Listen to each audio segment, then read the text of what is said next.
Hi, and welcome back to Focal Point, this Wednesday edition. Brian Fisher is my name. Number to call, 888-589-8840. Let's go back to the phones to start this segment. Let's grab a call from Mona, Fayetteville, North Carolina. Mona, welcome. What's on your mind? Hey, praise the Lord. I finally got a hold of you. Well, thanks for calling. Glad you made it through. Been 6 months since I've been able to try and get on anybody's radio program and talk. So it's a good thing I got a hold of you today. I listened to you on my way home from school, and all you do is just fan the fire in me. That's that's a good thing. All right. Well, tell me what's on your mind. Well, I thought I was going to talk about Dan Cafe, but hang on for a minute. Let me have you turn your radio down there, Mona. That way we won't get any interference from the background there. Okay, go right ahead. Okay. I thought I was going to talk about Dan Cathy and the fact that I did support him. I bought my Chick-fil-A sandwich 2 years ago, and I'm disappointed that he has gone the way of the dark side. And it seems like, all it takes is for us to lean toward tolerance to the point where we are not so, what is the word I'm looking for, that we're not so hard on the people. But if we understand our moral obligation, our moral background, and the fact that it's lining up with the Word, then we have something to stand on. And if we stand flat foot on it, then we have no room to be shaken or be double-minded, have second thoughts or second opinions on it, and just understand it is a spiritual issue, not a people issue. If we understand that if we love God with all our heart, soul, mind, and strength, then it's easy to love people where they are and understand our role as peacemakers and not peacekeepers. Yeah, that very if good. We push ourselves to love people where they are and understand the role that evil plays in them, then we can love them to the truth, but not strip them down to where we degrade them and debase them to little or nothing. That's what they're fighting against. Yeah, and I think Mona, there is, this is an issue where there are three possible positions that somebody can take.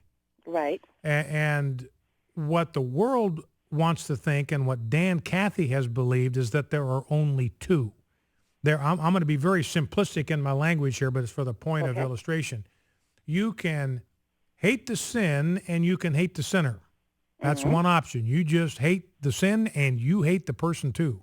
Or you can love the sin and love the sinner. That's the second option. Or here is the third option that the left does not want to believe actually exists. You can hate the sin but love the sinner. And what the world wants to get people like Dan Cathy to believe is, look, you cannot criticize this behavior, or if you do, you're just mean. In other words, he's bought into the thinking of the world that disagreement is hatred. Disagreement is dislike. It is not. Disagreement is just disagreement.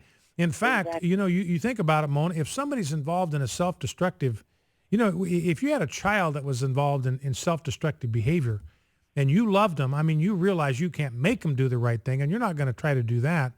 But you would never let a child that you loved, you would never let that child descend into a life that you knew was going to destroy him without trying to do something.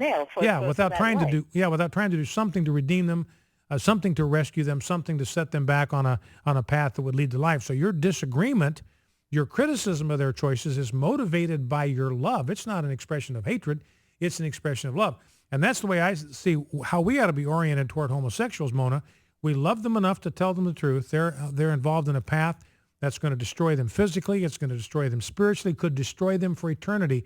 We don't want anybody to go down that path without at least having an opportunity to hear the truth. Anyway, give you the last word. That's the thing, because, with them talking all this yah-yah nonsense, it throws us off to where, when it comes to the issues of standing with them when they get bullied or they get shortchanged just because of their orientation, we have to be careful about how we stand on that issue. Like they had that thing with the schools about a day of silence or what have you, standing up for bullying.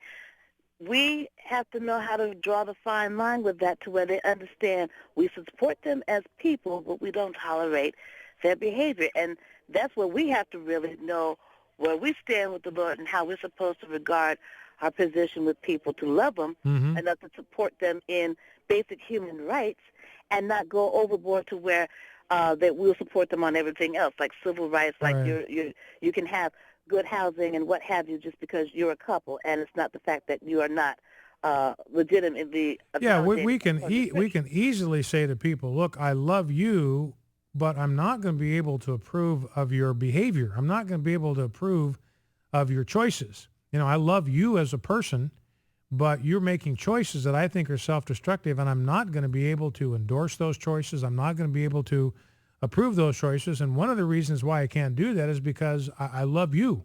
I don't want to see you experience the consequences of continuing down the path of behavior that you're involved in. All right, Mona, listen, I appreciate that. Thank you. 888-589-8840. Let's go to Brian in Columbus, Ohio. Brian, welcome. What's on your mind? Well, thanks a lot for having me, Brian. I was just thinking about for a long time I've given this a lot of thought about the same-sex marriage and stuff like that. And, marriage is between one man and one woman. That's the natural, it can only be. Now, if you got two people that are the same gender and that's what they want to do and they want to continue that way, if that's the choice that they make, they can have some type of, a celebration wedding, but they just can't call it marriage. They can call it same-gender marriage or something. It's not the same as what marriage is. Mm-hmm. And if they want it to be recognized in a court system or something like that, if they have, a same-gender marriage certificate, let them have that. But it can't be, marriage should always be, it shouldn't always be, it always will be. Marriage is a man and a woman, that's it. And it always will be that way. They can change laws and do stuff, to let, I don't know. I see it as them celebrating and promoting a lifestyle, and that's where the trouble begins, when they start promoting it. Yeah, and I think what we have to understand, Brian, is the proper role of the state in an issue like this, because the civil authority is exercising delegated authority that he has received from God. So according to Romans 13, somebody who has public office is a minister of God. 3 times Paul uses that term in Romans 13. A public official is a minister of God. He is standing in God's place, because exercising civil authority is a God-like function, and the authority that he has, he derived from God. And therefore, he has a responsibility to use that authority in a manner that is consistent with the truth of God. And one of the things that we're told in the New Testament as a responsibility of a public official is that he is to criticize what is evil and he is to praise what is good.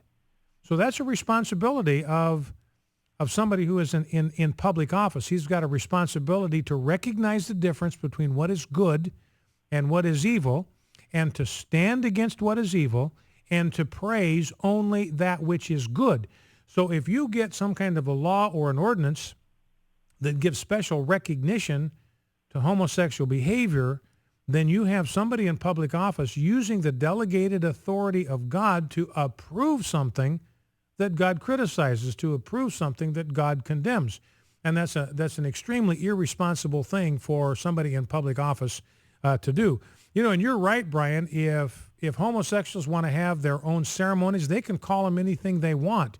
But insisting that the government recognize those and agree with them, that's not something they've got a right to demand of us, because the responsibility of those in civil authority is to only approve that which God approves and to stand against that which he rejects. All right, anything else you want to add, Brian? I can agree with what you're saying there. But I think it should come down to the states on that line there.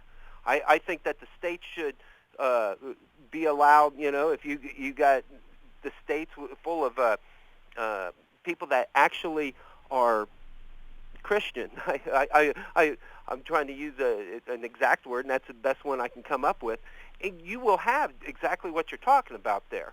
But there's so many that are out there right now that, you're going to have states that defer on that. We see that across the country right now. There's some states out there that are. California is an excellent example of. Well, and what you're talking about, Brian, is a perfect example, and I agree with you. This is an issue that ought to be reserved for the states to decide. That's why I have such a huge problem with these federal judges dictating marriage policy to the states, because it's not the role of the federal government or any branch of the federal government, whether it's the legislative branch, the executive branch, or the judicial branch. They're not given any authority by the Constitution to dictate domestic policy to the states. This ought to be something that is settled state by state. Now, I might not like what the state of Louisiana or the state of North Dakota or the state of Massachusetts decides, but that's the business of the people who live in the state of Massachusetts. If they don't like the position that their legislature has taken on the issue of same-sex marriage, they can do something about it. They can go to the polls. They can elect people that will redefine marriage and bring it back into its biblical definition. And that's freedom, and that's accountability, and that's what we ought to support. That's called federalism, where anything that's not reserved for the federal government in the Constitution, Article 1, Section 8, anything that's not in Article 1, Section 8, that's properly a business for the states or for the people themselves to decide. And you'll look in vain, Article 1, Section 8, there's nothing in there about it being one of the proper roles of the federal government to dictate marriage policy to the states. That's up to the states to decide. And Brian, states might make mistakes. They might make mistakes, but they've got an opportunity then by putting different people in office to correct those mistakes without their mistakes then being imposed on the legislature of an adjacent state that may have used its power to recognize and praise what God recognizes and praises.